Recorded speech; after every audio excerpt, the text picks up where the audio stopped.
239वां अध्याय। श्री राम की राजनीति। श्री राम कहते हैं, लक्ष्मण स्वामी राजा अमात्य मंत्री जनपद किला खजाना सेना मित्रादि ये राज्य के परस्पर उपकार करने वाले 7 अंग कहे गए हैं।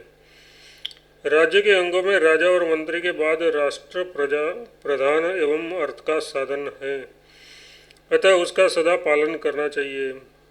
इन अंगों में पूर्व अंग उनकी अपेक्षा श्रेष्ठ हैं। कुलीनता सत्व मतलब व्यसन और अभ्युदय से भी निर्विकार रहना।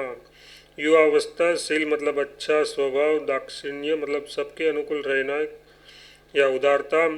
दीर्घ सूत्रता का अभाव। वाक छल का आश्रय लेकर परस्पर विरोधी बातें न करना। मिथ्या भाषण न करना।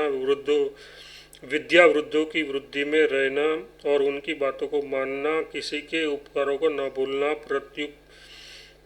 प्रत्युपकार के लिए उद्यत रहना। प्रबल पुरुषार्थ के भाग्य भी अनुकूल बना लेना। बुद्धि मतलब सुश्रेय आदि 8 गुणों से युक्त प्रज्ञा। दुष्ट परिजनों को युक्त न होना।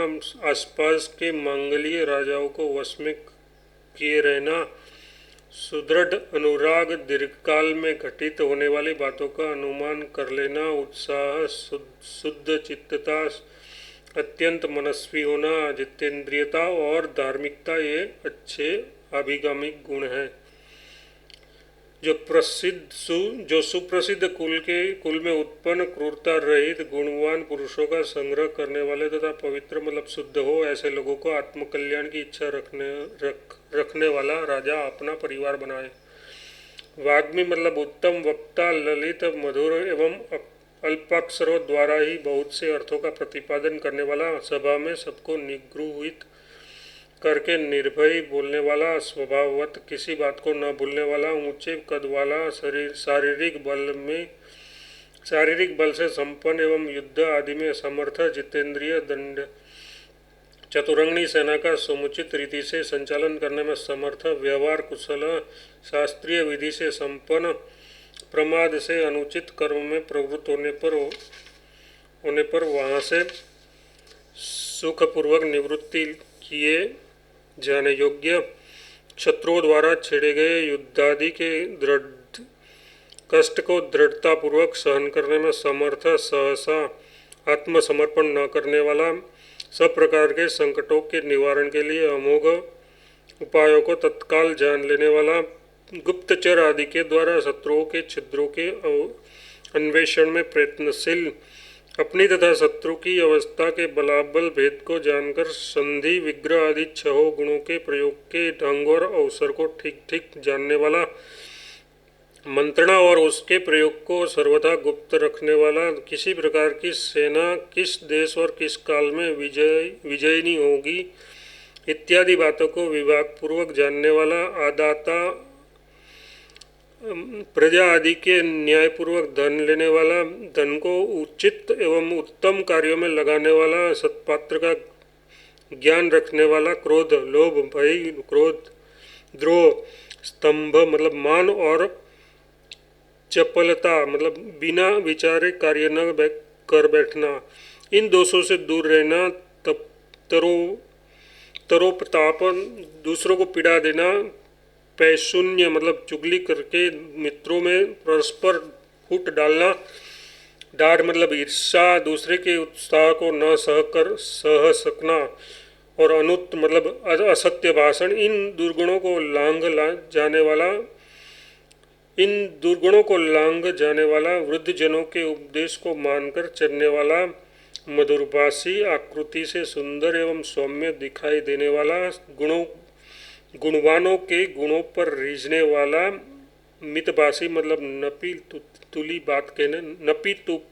बात कहने वाला राजा श्रेष्ठ है। इस प्रकार यहाँ राजा के आत्मसंपत्ति संबंधी गुण, उसके स्वरूप के उत्पादक गुण बताए गए हैं।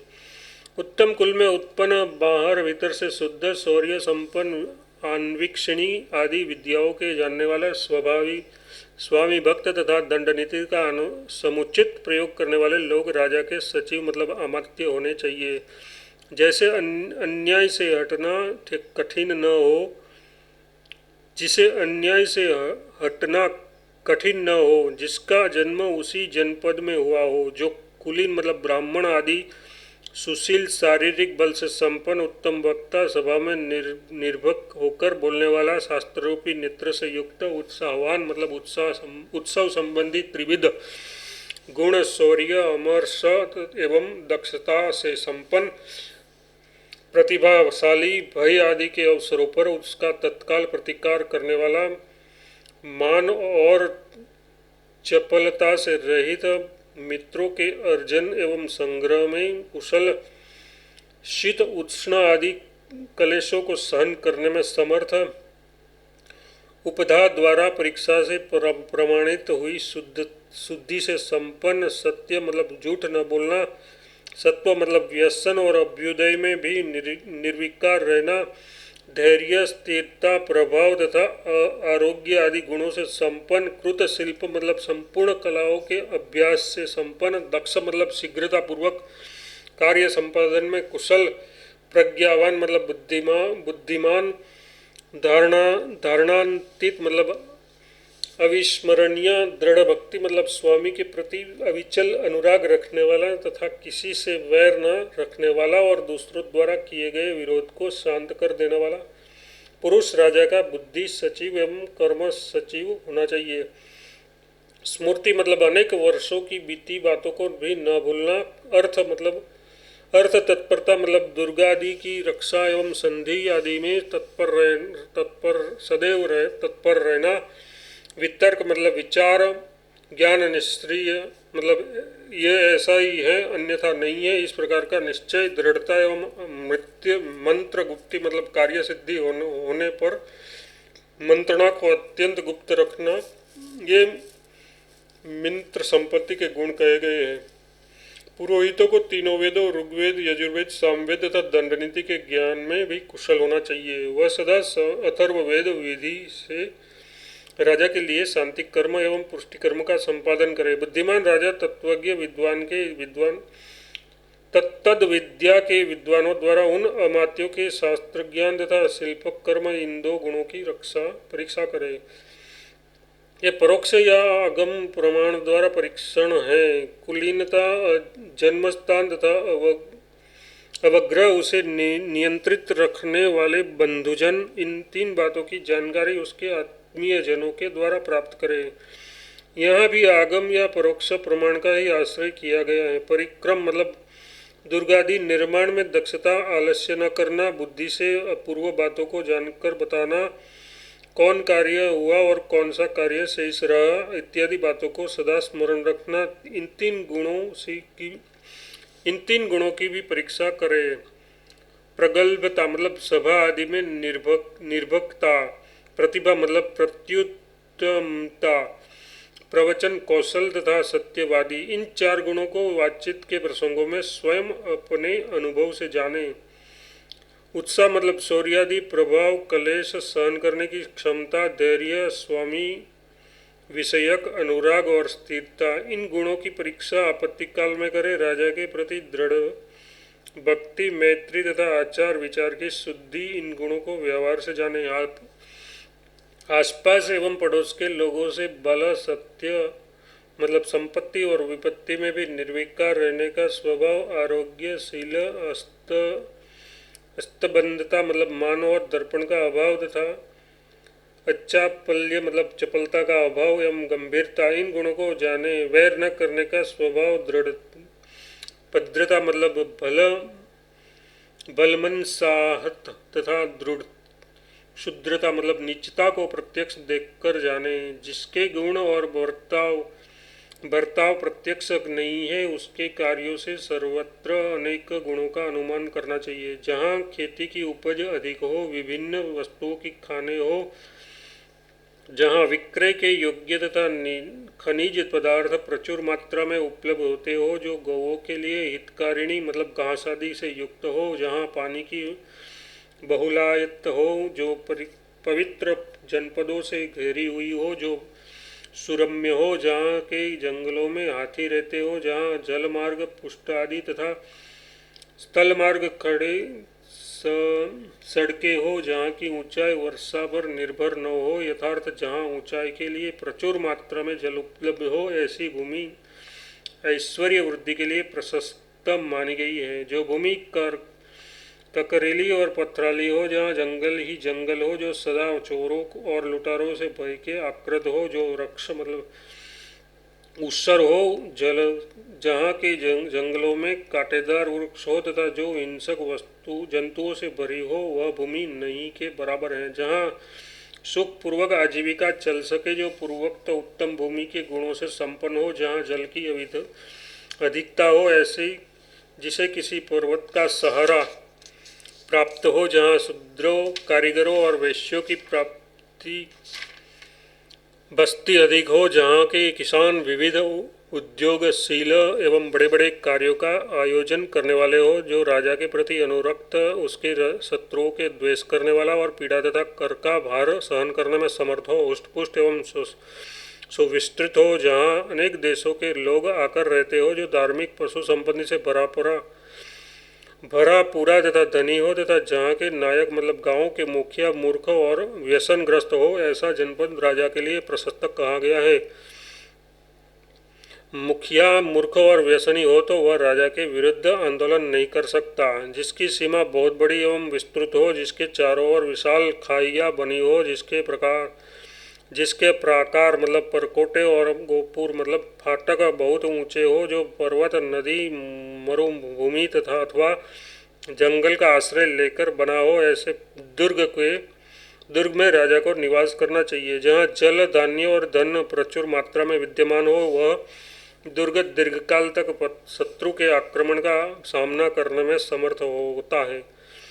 जलमय, पर्वतमय, वृक्षमय, एरिणी मतलब उजाड़ या वीरान स्थान पर बना हुआ तथा धानवय, मरुभूमि या बालुकामय प्रदेश में स्थिर, ये 5 प्रकार के दुर्ग हैं। दुर्ग का विचार करने वाले उत्तम बुद्धि वाला पुरुषों ने इन सभी दुर्गों को प्रस्तम बताया है। जिसमें आय अधिक हो और खर्च कम, यथार्थ जिसमें जमा अधिक होता हो और जिनमें से धन को कम निकाला जाता हो, जिसकी ख्याति खूब हो तथा जिसमें धन संबंधी देवता मतलब लक्ष्मी और कुबेर आदि का सदा पूजन किया जाता हो, जो मनोवांछित द्रव्यों से भरा पूरा हो, मनोरम हो और विश्वस्त जनों की देख रेख में हो, जिसका अर्जन धर्म एवं न्यायपूर्वक किया गया हो तथा जो महान व्यय को भी सह लेने में समर्थ हो, ऐसा कोष श्रेष्ठ माना गया है।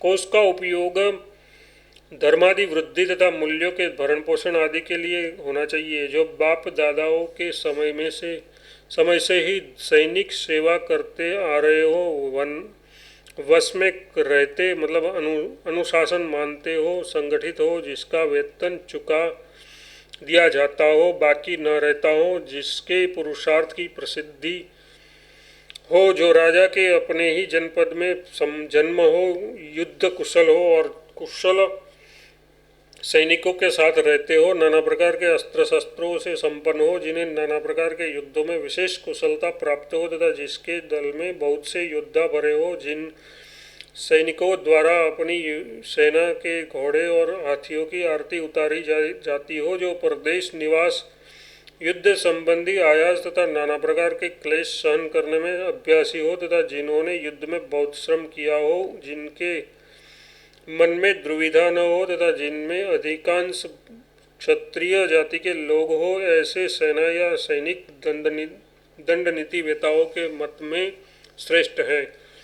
जो त्याग, अलोभ एवं दूसरों के लिए सब कुछ उत्सर्ग करने का स्वभाव, विज्ञान मतलब संपूर्ण शास्त्रों में प्रवीणता तथा सत्य मतलब विकार शून्यता, इन गुणों से संपन्न, महापक्ष, महान आश्रय एवं बहुसंख्यक बंधु आदि के वर्ग से संपन्न, मधुर एवं हितकर वचन बोलने वाला, सुस्थिर स्वभाव होने के कारण भविष्य काल में भी साथ देने वाला, दुविधा में न रहने वाला तथा उत्तम कुल में उत्पन्न हो, ऐसे पुरुष को अपना मित्र बनाए। मित्र के आने पर दूर से ही अगवानी में जाना, स्वयं एवं प्रिय वचन बोलना तथा सत्कार पूर्वक मनोवांछित वस्तु देना। ये मित्र संग्रह के 3 प्रकार हैं। धर्म, काम और अर्थ की प्राप्ति ये मित्र से मिलने वाले 3 प्रकार के फल हैं। 4 प्रकार के मित्र जानने चाहिए। औरस मतलब माता पिता के संबंध से युक्त, मित्रता के संबंध से बंधा हुआ, कुल कृतागत तथा संकट से बचाया हुआ। सत्यता मतलब झूठ न बोलना, अनुराग और दुख सुख में समान रूप से भाग लेना, ये मित्र के गुण हैं। अब मैं अनुजीवी मतलब राज सेवक जनों के वर्ताव का वर्णन करूंगा। सेवकोचित गुणों से संपन्न पुरुष राजा का सेवन करे। दक्षता मतलब कौशल तथा शीघ्रकारिता मतलब भद्रता, भलमनसाहत या लोकप्रियता। दृढ़ता मतलब सुस्थिर, स्नेह एवं कर्मों में दृढ़ता पूर्वक लगे रहना। क्षमा मतलब निंदा आदि को सहन करना। क्लेश सहीनता मतलब भूख प्यास आदि के क्लेशों को सहन करने की क्षमता। संतोषशील और उत्साह ये गुण अनुजीवी को अलंकृत करते हैं। सेवक यथासमय न्यायपूर्वक राजा की सेवा करे। दूसरे के स्थान पर जाना, क्रूरता, उद्दंडता या असभ्यता और ईर्ष्या, इन दोषों को वह त्याग दे जो पद या अधिकार में अपने से बड़ा हो। उसका विरोध करने या उसकी बात काटकर राजसभा में न बोलना। राजा के गुप्त कर्मों तथा मंत्रणा को कहीं प्रकाशित न करे। सेवक को चाहिए कि वह अपने प्रति स्नेह रखने वाले स्वामी से ही जीविका प्राप्त करने की चेष्टा करे। जो राजा विरक्त हो, सेवक से घृणा करता हो, उसे सेवक त्याग दे। यदि राजा अनुचित कर्मों में प्रवृत्ति हो तो उसे मना करना, और यदि न्याययुक्त कर्म में संलग्न हो तो उसमें उसका साथ देना। ये थोड़े में बंधु, मित्र और सेवक का श्रेष्ठ आचार बताया गया है। राजा मेघ की भांति समस्त प्राणियों को आजीविका प्रदान करने वाला हो। उसके यहाँ आय के जितने द्वार मतलब साधन हो, उस पर सब वह विस्तृत एवं जांचे परखे हुए लोगों को नियुक्त करे। जैसे सूर्य अपनी किरणों द्वारा पृथ्वी से जल लेता है, उसी प्रकार राजा उन आयुक्त पुरुषों द्वारा धन ग्रहण करे जिन्हें उन कर्मों के करने का अभ्यास तथा यथार्थ ज्ञान हो, जो उपधा द्वारा शुद्ध प्रमाणित हुए हो, तथा जिनके ऊपर जाने समझे हुए गणक आदि करण वर्ग की नियुक्ति कर दी गई हो, तथा जो उद्योग से संपन्न हो, ऐसे ही लोगों को संपूर्ण कर्मों में अध्यक्ष बनाए। खेती व्यापारियों के उपयोग में आने वाले स्थल और जल के मार्ग, पर्वत आदि, दुर्ग, सेतुबंध मतलब नहर एवं बांध आदि, कुंजर बंधन मतलब हाथी आदि के पकड़ने के स्थान, सोने चांदी आदि की खाने, वन में उत्पन्न सार, दारू आदि, साखू, शीशम आदि की निकासी के स्थान तथा शून्य स्थानों को बसाना, आय के इन 8 द्वारों को अष्टवर्ग कहते हैं। अच्छे आचार व्यवहार वाला राजा इन अष्टवर्ग की निरंतर रक्षा करे। रक्षाधिकारी का राज कर्मचारी, चोर, शत्रु, राजा के प्रिय संबंधी तथा राजा के लोभ, इन 5 से प्रजाजनों को 5 प्रकार का भय प्राप्त होता है। इस भय का निवारण करके राजा उचित समय पर प्रजा से कर ग्रहण करे। राजा के 2 भेद हैं, बाह्य और आभ्यंतर। राजा का अपना शरीर ही आभ्यंतर राज्य है तथा राष्ट्र या जनपद को बाह्य राज्य कहा गया है। राजा इन दोनों की रक्षा करे। जो पापी राजा के प्रिय होने पर भी राज्य को हानि पहुंचा रहे हो, वे दंडनीय है। राजा उन सबको दंड दे तथा विष आदि से अपनी रक्षा करे। स्त्रियों पर, पुत्रों पर तथा शत्रुओं पर कभी विश्वास न करे। इस प्रकार आदि आग्नेय महापुराण में राजधर्म कथन नामक 239वां अध्याय पूरा हुआ।